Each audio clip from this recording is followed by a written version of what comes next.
Dear students and mathematics lovers, please welcome to the YouTube channel Mathematics Students Helper. At present video, I discuss a new topic which is in series in real number. This is actually part 7. Here I have discussed Cauchy's root test with examples. Here I give statement of Cauchy's root test and I prove it, and then I give some examples. I hope that you will understand the video. Please see whole the video, not skipping. If you understand my video, then please like it and share it with your friends. If channel is still not subscribed, please subscribe it and say your friends to subscribe my channel to get more updates. However, Cauchy's root test, there is statement Cauchy's root test. Let xn be a series of positive terms and limit xn to the power 1 upon n is equal to L. Actually, Cauchy's root test is not applicable for arbitrary term.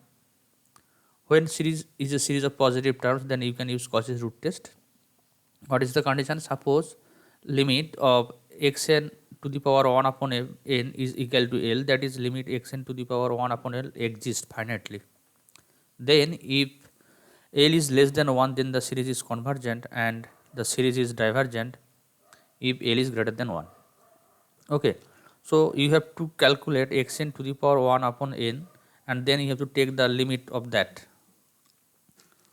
Suppose value of the limit is L, then if L is less than 1, then series will be convergent, and if L is greater than 1, then the series will be divergent. But if L is equal to 1, then you cannot conclude about the nature of the series. I will give examples.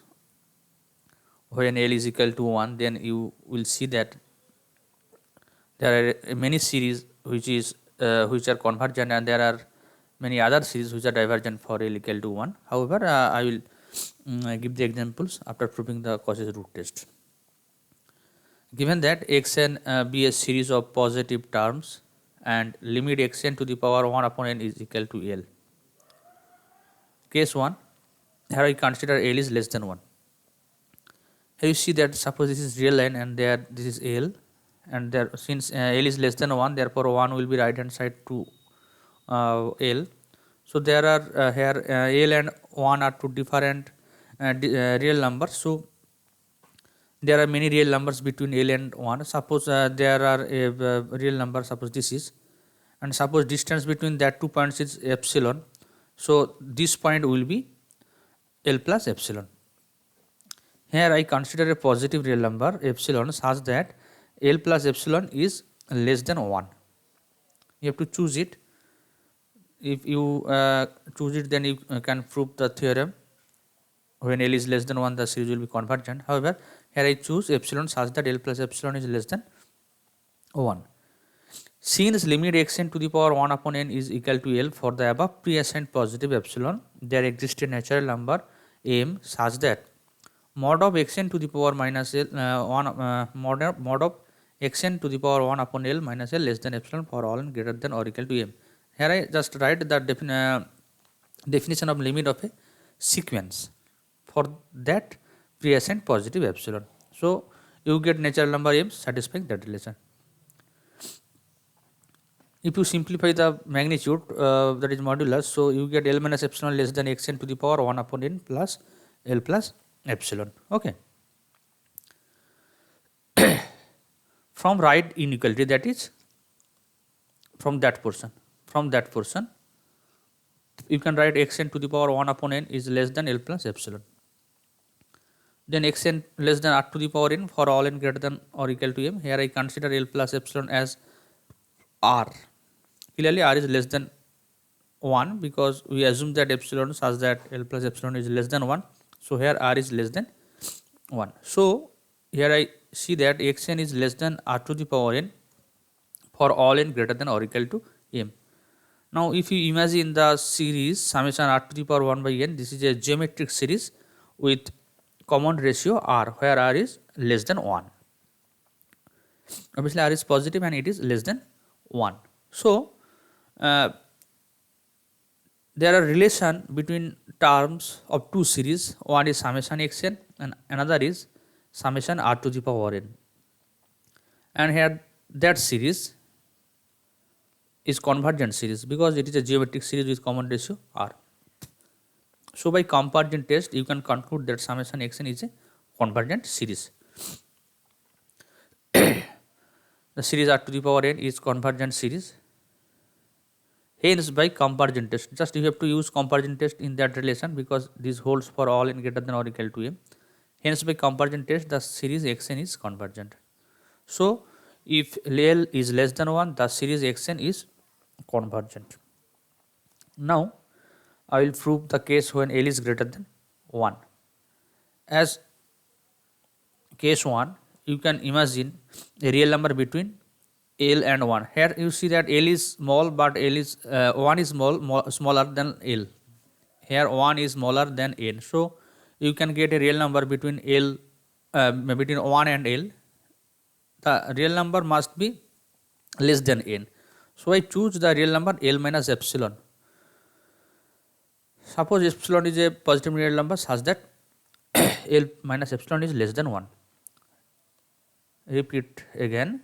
Here L is smaller than L, so between 1 and L, there 1 and suppose there is L, so between that there will be numbers say L minus epsilon. Clearly L minus epsilon lies between 1 and L. 1 and L, there between 1 and L there will be a real number L minus epsilon. So L minus epsilon must be greater than 1. Okay, so we choose here epsilon, positive epsilon such that L minus epsilon is greater than 1. Since limit xn to the power 1 by n equal to L, so for the positive pre-assigned positive epsilon, there exists a natural number k such that, just I write down here definition of limit of a sequence and I simplify it. Here I consider that portion, left inequality, that portion. Okay. From the left inequality we get L minus epsilon is less than xn to the power 1 upon L. Then p to the power n, L is less than less than xn. Here I consider p as L minus epsilon. Clearly p is less than, sorry, p is greater than 1 because we assume that epsilon such that L minus epsilon is greater than 1. Okay. Here summation Pn series summation p to the power n is a geometric series with common ratio p where p is greater than 1. So summation Pn, that series will be divergent series. Therefore the series summation p to the power n is divergent series. Now we use comparison test between that relation. Here you see that the terms of the series, there are relation between the terms of the series and terms of the series summation Pn after the step m. Okay, so if you use dual comparison test, in comparison we know that if larger series is convergent then smaller series is convergent, and when the smaller series is divergent, larger series must be divergent. So here since this is divergent series summation p to the power n, therefore summation xn must be divergent series by comparison test. The series xn is divergent. Okay. Thus, if L is greater than 1, the series xn is divergent. So, we see that when L is less than 1, the series is convergent, and when L is greater than 1, the series is divergent. Note, if limit xn to the power 1 upon n is equal to L, then no conclusion can be done about the convergence of the series xn. That is, if L is equal to 1, then you get many series which is convergent, and there are also another many series which are divergent. For example, at first I consider a series, suppose summation xn equal to 1 upon n. This is an important series, this is a p series. Clearly xn is the p series with p equal to 1. You know that when p equal to 1 the series p series is divergent, so here xn is a divergent series. But if you calculate here xn to the power 1 by n and then take its limit, this will be 1 upon n whole to the power 1 upon n, because here xn is equal to 1 upon n. So this equal to limit 1 upon n to the power 1 upon n. Again, you know that n to the power 1 upon n is equal to 1, which is discussed in another video in sequence, some important limits. You can see the videos in series. You can get the result how limit of n to the power 1 upon n is equal to 1. So here limit xn to the power 1 upon n is equal to 1, and here the series is convergent, divergent. Here limit L is equal to 1 and the series is divergent. Now I will give another example. This is also a p series, but here I take p is equal to 3, that is summation 1 upon n cube. Clearly xn is the p series with p equal to 3, which is greater than 1, so the series summation xn is convergent. But if you calculate xn to the power 1 upon n and then take its limit, that is limit of xn to the power 1 upon n, then this will be, here this is xn equal to 1 upon n cube, so 1 upon n cube whole to the power 1 upon n, 1 upon n to the power 3 upon n, limit n to the power 3 upon n, this equal to limit n to the power 1 upon n whole cube. Okay, limit of that is 1, as a result the limit is 1. So here you see that I give two examples, both are p series. One is p series with p equal to 1 and another is p series with p equal to 3. In both the series, limit of xn to the power 1 upon L 1 upon n, that means I say that this is limit xn to the power 1 upon n. In both the series limit is 1, but summation 1 upon n, that is p series with p equal to 1, is divergent, but p series with p equal to 3, that means summation 1 upon n cube, is convergent. So when L is equal to 1, there are many series which are convergent and there are many series also which are divergent. So you cannot conclude the nature of the series when limit of xn to the power 1 upon n is equal to 1. Now I give some examples, test the convergence of the series. This is the series 2 square by 1 square minus 2 upon 1 whole to the power minus 1, and then 3 cube by 2 cube minus 3 upon 2 whole to the power minus 2, and so on. Solutions: let the given series be summation xn. So you have to take the form of xn. In first term, here you see that the power is minus 1, here the power is minus 2 and power is minus n. So in xn the power will be minus n. Okay. Next, here 2 upon 1, here 3 upon 2, here 4 upon 3. In first term 2 upon 1, in second term 3 upon 2, third term 4 upon n. So if next term, that is in fourth term, this will be 5 upon 4.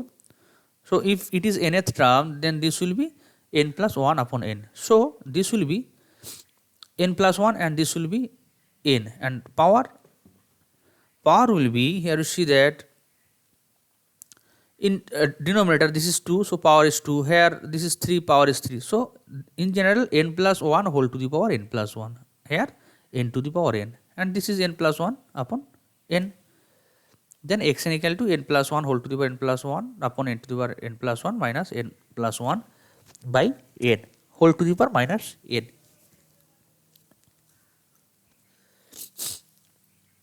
Clearly xn is a series of positive terms. You have to mention it because otherwise you cannot use Cauchy's root test, because Cauchy's root test is applicable only for series of positive terms.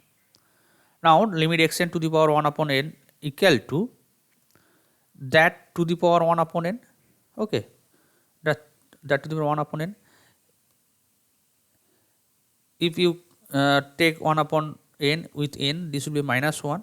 As a result, this will be here, this will be minus 1, and here I simplify it, n plus upon whole to the power n plus 1 upon n to the power n plus 1. So this is n plus 1 upon n whole to the power n plus 1. Okay, that means 1 plus 1 upon n whole to the power n plus 1, and this is simply 1 plus 1 upon n. You know that limit of that sequence is e, and here this is 1 and this is 0. So e minus 1. This is as a result 1 because 1 is unchanged, its limit will be 1. Limit of 1 upon n must be 0. So as a result this is 1 and this is E, because you know that this sequence is a monotone decreasing sequence converging to E, which is also discussed in the sequence. There are many videos related to sequence in my channel, you can see that videos. Okay, so here limit xn to the power 1 upon n is equal to 1 upon e to the power e minus 1. You know the value of e, which is lies between 2 and 3, 2.7 something. So as a result, e minus will be 1 minus 1.7 something. This is 1.7 something. So as a result, 1 upon 1.7 something, numerator is smaller than denominator. As a result, this will be less than 1. So by Cauchy's root test, you can conclude that the given series,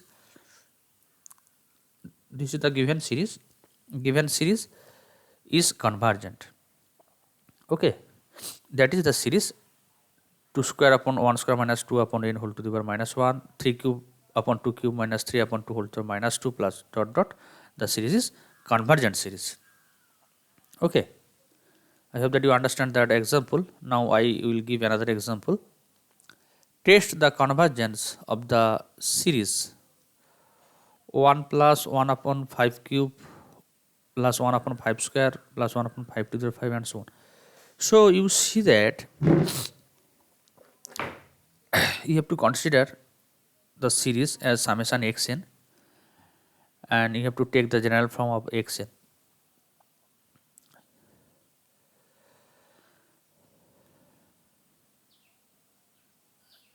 This is 1 can be actually all the terms are in the form 1 upon 5 to the power something. So this can be written as 1 upon 5 to the power 0. Okay. So you see that you have to take a important on the power of 5. Here in second term power is 3, third term power is 2, fourth term power is 5, fifth term power is 4. So in even terms, that means 1 upon 5 to the power 3, 1 upon 5 to the power 4, that is second term, fourth term. In even terms, the power is greater than 1 of number of terms. That is say, here second term power is 3, fourth term power is 5, sixth term power will be 7. So if n is even, that is even term, then power will be n plus 1, greater than 1. Okay. But in odd terms, that is third term power is 2, fifth term power is 4. So in odd terms, if n is odd, the power will be n minus 1. For even term, power will be n plus 1, and for odd term, power will be n minus 1. For even, power is n plus 1, for odd, power is n minus 1. Here two terms, plus 1 and minus 1, depending on even and odd. You know that for even the result will be 1, and for odd the result will be minus 1 if you take minus 1 whole to the power n. If you take minus 1 whole to the power n, then for even value of n, minus 1 whole to the power 1 will give you 1, and for odd values of n, minus 1 whole to the power n will give you minus 1. So as a result, you can write 1 upon 5 whole to the power n plus minus 1 whole to the power n. Just check it. For n equal to 1, the first term, here 1, and this is minus 1, 0. That is 1 upon 5 whole to the power 0, that means 1. In second term, if you put n equal to 2, just you have to 2 plus 1. So for 1, I take minus 1 whole to the whole square. So 2 plus 1, that is 3. In third term, if you put n equal to 3, this will be 3 plus of minus 1 whole cube. Minus 1 whole cube means 2. That is, minus 1 whole cube means minus 1. As a result, 3 minus 1, that means 2. So as if you use that expression, you get all the terms. Okay. Now, xn is greater than 1 for all n belongs to natural number. Now you have to calculate limit xn to the power 1 upon n. For that purpose, just I take here xn and add to the power 1 upon n. Just this will be limit 1 upon 5 whole to the power. Just you have to take 1 by n with that portion. So n into 1 by n means 1, and this is minus 1 whole to the power n. So if you take the limit, minus 1 whole to the power n upon n must be 0. Why? I say that However, here 1 plus 0, 1 plus 0 means 1, that is simply 1 upon 5. So, limit xn to the power 1 upon n is equal to 1 upon 5. Now, I will say how the limit is 0. There are, I give two approaches. In first approach, we know that product of two sequence, one of them is bounded and another is null sequence. Product of two sequence, just you have to take two sequence, one of them is bounded, another is null sequence, that is another sequence has limit 0. So, the product of two sequence must be null sequence, that is limit of product of two sequence must be 0 when one of them is bounded and another of them is null sequence. Here we consider two sequence, here one of them is minus 1 whole to the power n, minus 1 whole to the power n, and another as 1 upon n. To find the limit of that portion, we consider this is a product of two sequence, one of them is minus 1 whole to the power n and another is 1 upon n. Minus 1 whole to the power n is a bounded sequence because the values of minus 1 whole to the power n oscillates between minus 1 and plus 1, minus 1 plus 1, minus 1 plus 1 and so on. So, minus 1 whole to the power n is a bounded sequence, and 1 upon n, you know that limit of 1 upon n is equal to 0. So, 1 upon n sequence 1 upon n is null sequence. As a result, product of that two sequence, that is minus 1 whole to the power n upon n, its limit must be 0, that means it is a null sequence. So, I can take limit as 0. There are another approach.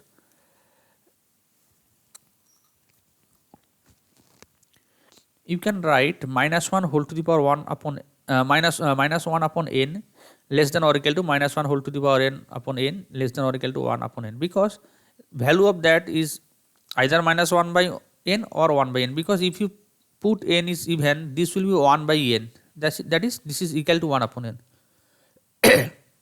If you take n as odd, then you get minus 1 upon n. For example, if you take n equal to 3, this will be minus 1 whole to the power 3 upon 3. As a result, this is minus 1 upon 3. If you take n equal to 4, this will be 1 upon 4. For that purpose, this will be equal to 1 upon n. Okay. So, I can write that relation. Here limit of minus 1 upon n is equal to 0, that is limit of that sequence, sequence of minus 1 by n is equal to 0, and limit of 1 upon n is equal to 0. So, this converges to 0 and this also converges to 0. So, by Sandwich theorem, the sequence minus 1 whole to the power n upon n must converge to the limit of 0, because both side of minus 1 whole to the power n, two sequences convergent and they converge to same limit 0. So, in the middle portion, that is minus 1 whole to the power n upon n must converge to 0 by Sandwich theorem. However, I hope that you understand how I calculate minus 1 whole to the power n upon n as 0. So, we get xn to the power 1 upon n, limit of xn to the power 1 upon n is equal to 1 by 5, which is less than 1. So, since L is less than 1 by Cauchy's root test, the series is convergent. Given series summation xn, that is summation of 1 upon 5 whole to the power n plus minus 1 whole to the power n is convergent. That is, the given series is a convergent series. I hope that all of you get a clear concept about the Cauchy's root test. Anyway, thank you for watching whole the video.